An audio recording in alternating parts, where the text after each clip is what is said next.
О, екі этаж жетпей атып тұр бұларғач. Ас келіп атып тұр, жүреміз. Тарт, мынау екі этажды үйін тарт. Мынакей, Құдайдан жүйе қашқан, қорып қойған ақмақтар, мына. Екі этажды үй. Бұлар өздері қызыл сызықтан да шығып кеткен. Бұларға қандай мыйзам жоқ бұл бұларға. Мыйзамға баш үйбей бұлар. Ақшалылар сөйлей береу, мынакей. Провод түсті. Мына. Қаласа мына ерден келіп тұрғыны өчіріп салады екен. Түңі бақшта тоңы, башқолы, чатағы да жоқ. Мынакей, мынағында ақуалда жасайды. Ошол двухэтажный үй да бұларға аз екен.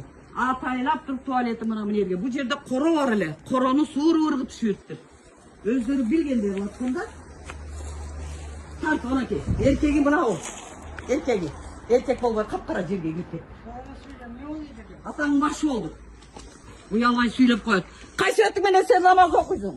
Қай сөйтіменен молда болып жүресің? Жетімдерді аябастан. Қай сөйтіменен барасың сен ертең оны 2 метр жерге барасың. Сен оны 2 этаж жерге қойып қойбайды. Же болмаса бір саныңды мына кешанды үйіне қойып қойбайды. Беті жоқ. Сондай ахвалы ушундай, бул байкенин ахвалы. Мына бул өзү байке ушу 2 кызын, 2 жетим кызын багып, эптеп диспетчер болуп иштеп жүрөт. Келинчеги болсо бир топчул болуп калды, кайтышып калган. Ошондон бери мынакей 2 кызын көтөрүп, ушул эметейин десе, Мооректеги шакалдар ушундай болот. Каяктан келип, каяктан документтерин жасаганын биз да түшүнбөйбүз, анча. Ата алып келгенде бул үйдүн тиги хозяиндеги Санчо деген болчу. Şu Sancho'nun ушулеки кеңештер көмгөн. Тети токмокко теги кайненеси ошакта багып, ошакта жүрүп, ошакта көмгөн болчу. Ушулар.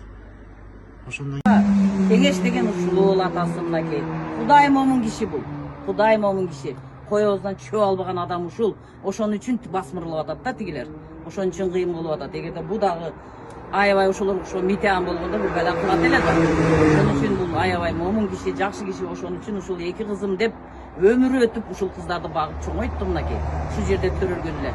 Хажишка төрөлгөндө канча жаш эле, по-моему 4 жаш беле 5 жаш эле өтүп кеткенде. Апасы өткөндө канча жаш эле? Канча жаш эле? 4-5 жаш болчу. Кичинекей болчу.